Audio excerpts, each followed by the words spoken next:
ওনার সুস্থতা ফিরে আসুক, দেশেই চিকিৎসা হোক কিংবা দেশের বাইরে যেখানেই চিকিৎসা হোক না কেন, ওনার রোগ মুক্তিই সকলের কাছে একমাত্র কাম্য বিষয়।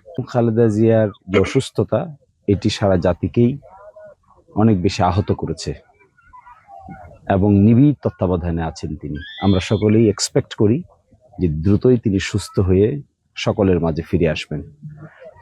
আর তিনি ছিলেন আসলে ঐক্যের প্রতীক হিসেবে কাজ করেন। যে যত মতবিরোধী থাকুক না কেন, বেগম খালেদা জিয়া যখন সকলকে আহ্বান জানান, তখন সকলেই একমত হয়ে বিভিন্ন রাজনৈতিক ক্রাইসিস মোকাবেলার উদ্যোগ গ্রহণ করেন।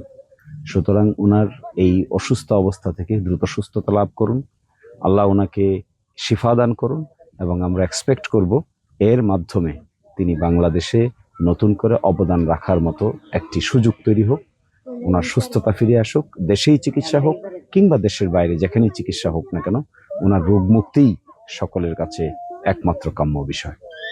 তারেক রহমান একটা বিষয় বলছে, আমার জানা মতে আর কোনো মামলা নাই, আমি জানি না আর কোনো মামলা আছে কিনা, কিন্তু আমি মনে করি যদি কোনো অন্য কোনো কর্তৃপক্ষের কোনো বিষয় থাকে তাহলে সকলেই তাকে সহযোগিতা করা উচিত, যেন উনি দেশে আসতে পারেন এবং তিনি মায়ের সাথে সময় কাটাতে পারেন এবং তার মাকে নিবিড়ভাবে তত্ত্বাবধান করার সুযোগ তিনি পান।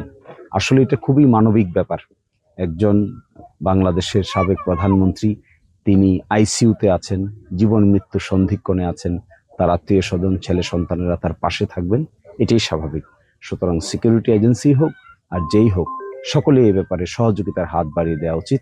সরকারকেও সহযোগিতার হাত বাড়িয়ে দেওয়া উচিত, যেন কোনো ধরনের বাধা বিপত্তির কারণে তিনি দেশে আসতে পারছেন না, এটা যেন কেউ মনে না করে।